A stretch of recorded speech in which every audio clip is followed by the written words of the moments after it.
Good afternoon, CU sports fans. It's time for another edition of Sports Mag. I'm Ansley Guthrie, and sitting next to me is Alex Doyle.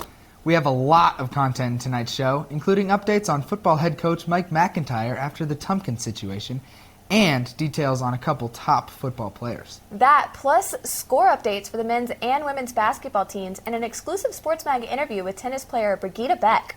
So, with that intro, let's get right into it. Coming off a big victory over Washington, the Colorado Buffs clinched another victory over WSU to raise their record to 15-11. As usual, Derek White, CU senior guard, led the team with an outstanding field goal percentage of 81.8%, accumulating 23 points, 3 assists, and 3 steals. This is a major improvement from the last time these two teams clashed, which finished in a 91-89 overtime loss for the Buffs. This clutch win for the Buffs can be attributed to their increased emphasis on defense. The turning point in this game came about when Colorado went on a 13-0 run to break up a relatively close game in the first half. This push turned a 20-17 lead into a 33-17 blowout, which silenced the Cougars. This win helps to maintain the Buffs' hopes for a postseason bid. After the Buffs routed Washington State, a few players spoke with the media to discuss the game and how they thought the team played. Here's what they had to say. I would say it's the older guys. They put a lot of trust in me, and I respect that. So I would say it's my job to come out there and show what I can do with that trust and that respect. And I think these past couple of games, I've just been performing to the best of my ability, and I think I can continue to do that. Yeah, it's probably as good as we've had since Oregon. We were pretty good, too. I think West was great there in the second half, getting his hands on a lot of balls. They're trying to post feed, and we just played great team defense, so it's something we got to build on. The Buffs basketball team got a second key road win last night against the Oregon State Beavers. Head coach Tad Boyle said that getting a win at OSU was necessary, and his team delivered. While they were not at their best offensively, the team was good enough on defense to gut out a win and hand the Beavers their 14th straight loss. Derek White was the best player on the floor again, scoring 20 points and picking up 4 assists and 3 steals in 35 minutes. The final score from Corvallis was 60-52. With countless close losses this season, the CU men's basketball team has begun to turn their season around. With a 4-1 stretch over the past 5 games, the Buffs now have the playoffs in their sights, and they're slowly climbing the Pac-12 rankings. Head coach Tad Boyle says the team is showing who they really are as the season is winding down. This Colorado team is heating up with big performances from key players like Derek White, Bryce Peters, Wesley Gordon, and Xavier Johnson. The Buffs have a good chance of making it far into March. Last weekend, the men's basketball team hosted a reunion for former coaches and players from the Tom Miller era. This era spans the years Miller coached, from 1986 to 1990. Coach Miller himself was in attendance and said, quote, "It's great to see some of these guys from our era and see the successes they've been having." The team from this time was one that left one of the most memorable conference tournaments in CU history, when they entered the Big 8 tournament seeded 8th, but knocked off number 1 seed and 6th-ranked Missouri in overtime in the opener. And if that wasn't enough, they followed that game with a win over Oklahoma State in the semifinals. The coaches and players were elated to be recognized. The CU women's basketball team upset California in a spectacular game on Sunday. The Buffs winning 64-59.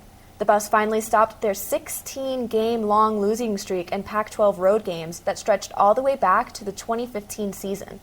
This was the first win against a ranked Pac-12 opponent in the regular season, making this a crucial game for the Buffs. Cal was ranked 24 at the time of the game. Lately, the Buffs have been stuck in a rut, unable to finish off games with a win. But Zoe Coriel, Alexis Robinson, Kennedy Leonard, and Monica Burek all worked with tremendous effort and discipline until the very end to bring home the stunning win. With this win, the Buffs have doubled their conference wins since last season. Their record is now 14-11. San Francisco native Zoe Coriel took full advantage of being back in the Bay Area during her game against Cal. Coriel played in front of family, friends, and former high school coach Steve Pizzola, and what a game she had. She scored 16 points and had 15 rebounds, making that her first double-double in Pac-12 competition. Her performance helped lead the Buffs to a 64-59 win. This marked the first time the Buffs defeated a ranked league team since joining the Pac-12 for the 2011-2012 season. For decades on end, diverse athletes in sports have brought different individuals together for more than just good competition. This month, our nation has honored all women who dedicate themselves to athletics. This Sunday's women's basketball game against Oregon will be highlighted by the National Girls and Women in Sports Day organization. Starting at 10 a.m., kids are invited to participate in fitness competitions set up throughout the Coors Event Center. And after they break a sweat, they can snap some pics and grab an autograph or two with their favorite Buffs players. For $40, kids ages 4 to 12 can get into the clinic along with a t-shirt and a ticket to the women's game that evening. It's time to switch to some trivial thinking on this episode of Sports Mag. This week's trivia question may be a bit of straining, so stretch it out and listen up. You ready? This week's question is, how does CU basketball player Bryce Peters travel between classes on the CU campus? Think hard on your own and don't ask the Google. We'll have the answer later in the show. We have to take a break, but don't worry. We'll be right back after a couple minutes. When we come back, football is back and spring ball is fast approaching. Also, the women's lacrosse team opened up their spring season against Northwestern last weekend, and Christy Lambert is in studio for Man on the Street. All that and more after the break.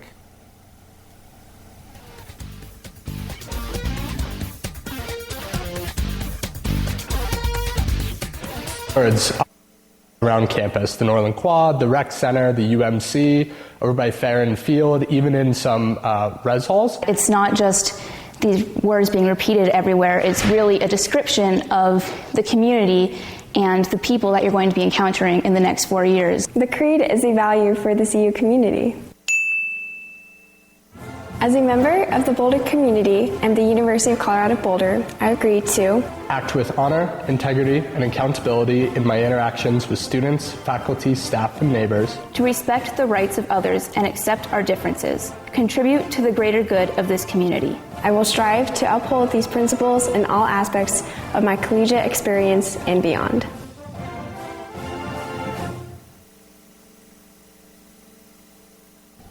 Mike McIntyre's $16.25 million contract extension through 2021 has been put on hold.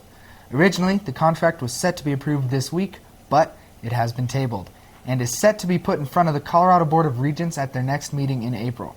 The reason for the wait is because Colorado is running an internal investigation into the events surrounding the firing of Joe Tumpkin.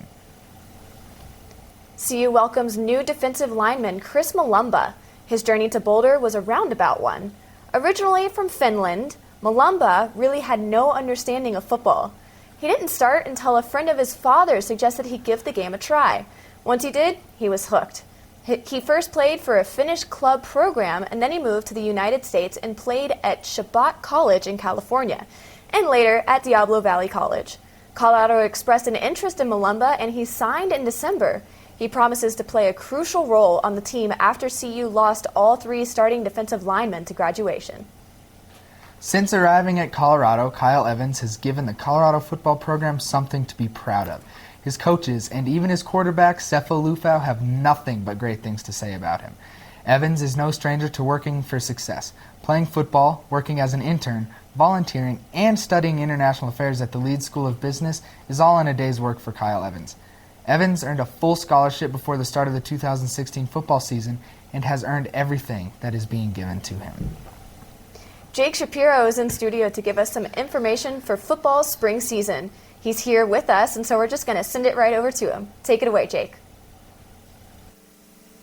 Thanks. Colorado spring football starts next week on Wednesday. The Buffaloes, who finished the 2016 season ranked number 17 in the AP poll, have many fresh faces for this upcoming season. A new quarterback in Steven Montez is probably the biggest change from the familiar face that had been Sefo Lufau for the past 4 seasons. Montez played in 10 games and started 3, spelling Lufau. In limited time, the redshirt freshman was even honored as the Pac-12's Player of the Week once. The Buffs returned stars Phil Lindsay, Shea Fields, and other notable players on the offense. Defensively, the Buffs lost 8 starters, their coordinator, and 3 coaches total. It will be key for Colorado to make the most of the spring season to gel their rather fresh defense. However, the expected star of the defense, Isaiah Oliver, will miss the spring season because he is on the track team. Colorado features a bunch of brand new faces as 9 early enrollees have already joined the team. Elsewhere, the big storylines revolve around junior college transfers. Literally, the biggest storylines as the defensive line signees look to make the biggest impact immediately. Javier Edwards at nose tackle, Shamar Hamilton and Chris Malumba, also on the line, will need to fill spots vacated by seniors. Sources have told CU Sports Mag that all three have been impressive in workouts. The only player not on the spring team that may make an impact come fall is the speedy and dynamic freshman, K.D. Nixon. Now, back to you on the desk. Thanks, Jake. Last Sunday, February 12th, the Buffs women's lacrosse team knocked off the then number 9 ranked Northwestern Wildcats. After back-and-forth action between the two sides for nearly 50 minutes, the Buffs scored 2 goals in 20 seconds on the Wildcats to take the lead at 9-8. Although the Wildcats tied up the score at 10 with 70 seconds left, it was not enough as Katie McClay converted a pass from Joanna Fusco's feed to end the game in sudden death. While McClay did score the game winner, the player of the game has to go to senior netminder Paige Soneskin, who matched her career high with 19 saves, denying the Wildcats right on the doorstep on countless instances. The CU women's lacrosse team made history this week. For the first time in program history, the team earned its first national ranking after getting a clutch overtime win against number 9 Northwestern last week. Along with the first ranking for the team, sophomore Miranda Stinson was awarded the MPSF Offensive Player of the Week. The team got out on their first road game, ranked 14th in the Inside Lacrosse poll and 11th in the Nike USL poll. Following the fantastic victory against Northwestern, the lacrosse team is getting plenty of honors. Goalkeeper Paige Soneskin has been given 3 Player of the Week honors already, after only 1 game. The first was the Epic USL Player of the Week, awarded Monday morning. Monday afternoon, she was awarded as the Mountain Pacific Sports Federation Defensive Player of the Week. She was also awarded as the Inside Lacrosse National Player of the Week on Tuesday. As Ansley mentioned, sophomore midfielder Miranda Stinson also received a Player of the Week honor as the MPSF Offensive Player of the Week. Up next is one of my personal favorite segments because we get to hear from the students in this beautiful school, Man on the Street.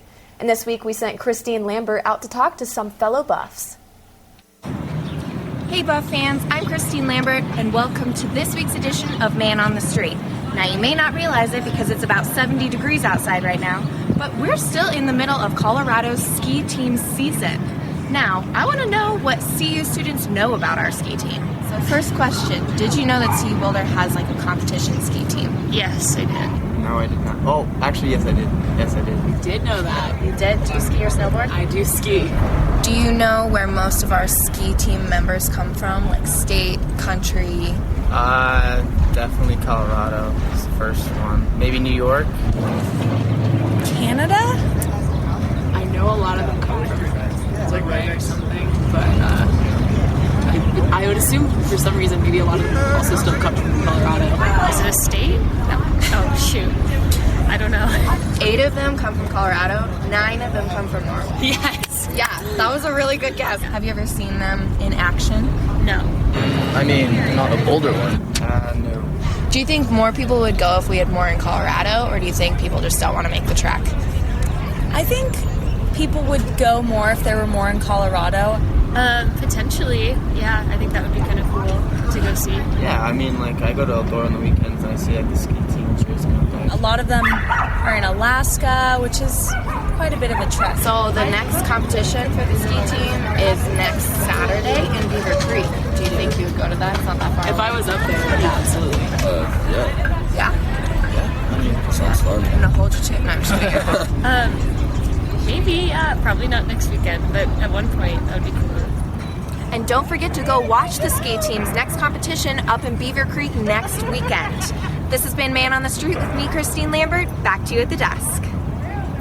Christine, this past weekend, the Colorado ski team took home a bronze trophy in the conclusion of the UAA Invitational with 544 points. Utah took first place for its second straight meet with 661 points, followed by Denver, who finished with 636 points. Women's Nordic sophomore skier Christian Rolandson was the last one of the Buffs got the Buffs third place overall. With her third place finish, In Sunday's freestyle races, the Buffs were racing with freezing temperatures, which stayed around 0 degrees, but the wind chill was between -8 and -11 degrees. With these conditions, head coach Bruce Cranmer said that the team did as well as they could, but he was overall pleased with their performance. The CU ski team currently stands in third place in the RMISA. Despite winning the first 2 meets of the season, the Buffs are trailing Utah and Denver ahead of the championships next weekend. The Alpine team ranks 3rd overall. The men have won 3 of the 4 competitions this season and are led by the recently named RMISA Men's Alpine MVP, David Ketterer. This is the 2nd year in a row a Buff has won the award. The women also look strong, with Trulsrud and Christensen leading the team with a combined 14 top 10 finishes and 5 podium appearances. On the Nordic side, the men stand tied for 3rd, while the women lead the RMISA by more than 100 points and are looking to finish strong. Best of luck next weekend, Buffs. We have to take another break, but when we come back, we will bring you the latest edition of 60 Seconds with the Buff. We also bestow a great honor of 2 of our fellow students in this week's Athletes of the Week.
As they wrapped up their first tournament of the spring season, the Buffs played on Sunday at the Peg Barnard Invitational in Stanford, California. The Buffs are ranked 43rd in the nation and scored 587, or 19 over par, in the tournament.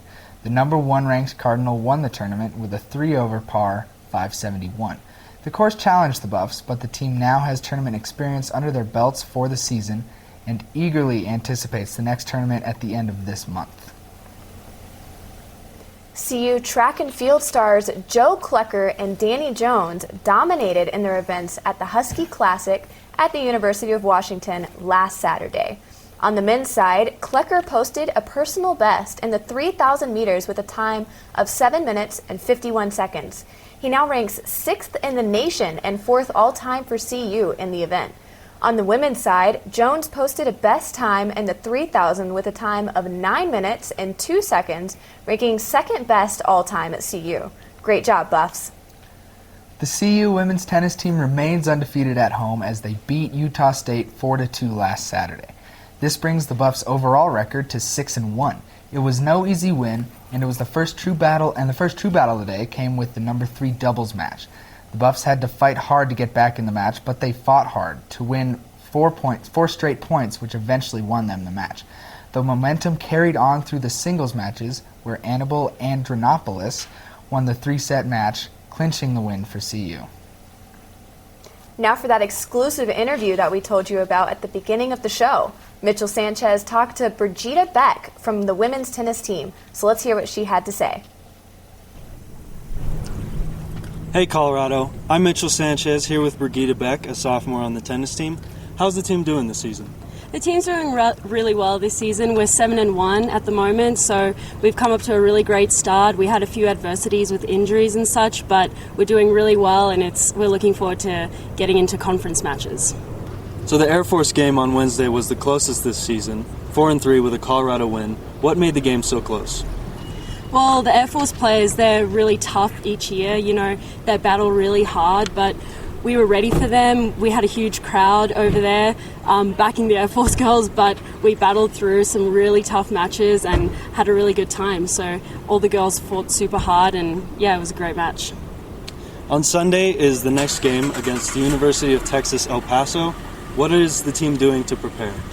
Well, it's actually our first match outdoors this season, so today we had a bit of a rest day, and then tomorrow we're back out at the courts at CU South.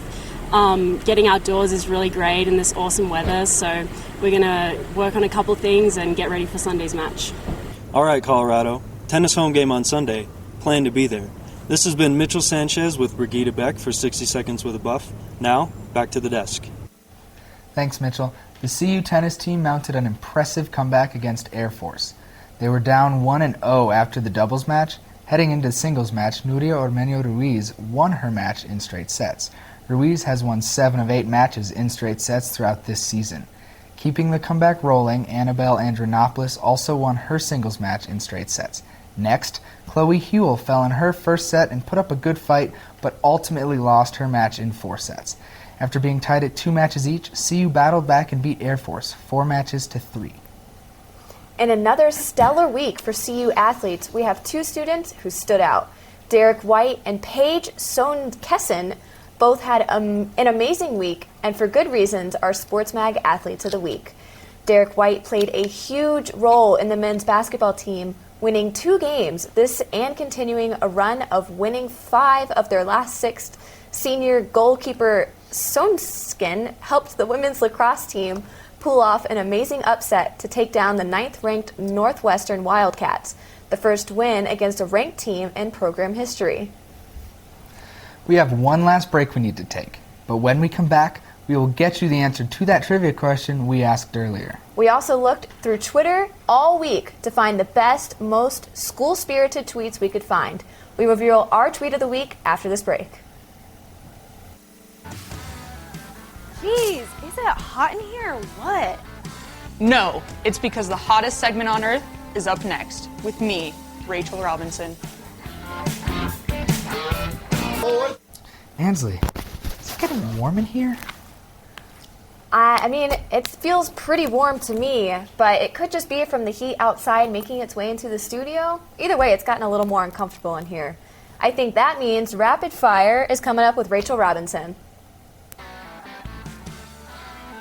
Heyo, Buffs fans, I'm Rachel Robinson, and this is the super hot fire segment of the show, Rapid Fire. For girls basketball, we have a game tonight against the Oregon State Beavers at 8 p.m. On Sunday, the Buffs play the Oregon Ducks at noon. Both games will be at home, so make sure you make your way over to the Coors Event Center and cheer on your women's basketball team.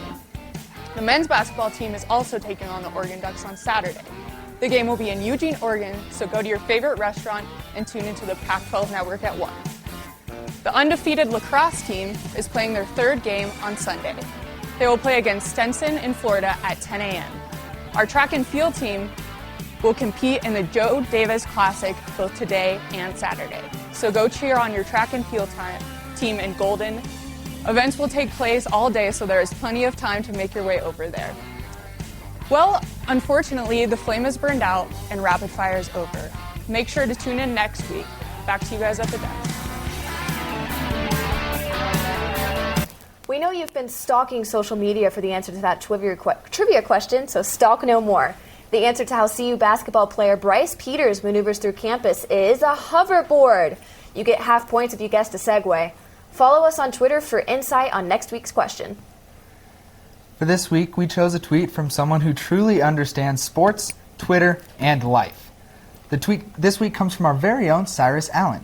He tweeted about the new ranking for the women's lacrosse team. He said, "Add women's lacrosse to the list of CU sports to be ranked this year. That number now stands at 12 different teams." The tweet exemplifies the success that has been the norm this year for CU sports. The future looks bright for Colorado sports. On that note, it's time for the saddest part of the show, the end. We hope we were able to inform all of you Colorado sports fans with all the information you were looking for. But the content doesn't have to end here, you know. You can follow our Instagram at CU_SportsMag and our Facebook page, Golden Buffalo Student Media. For Alex Doyle, I'm Ansley Guthrie, and we'll see you next week for another edition of CU Sports Mag.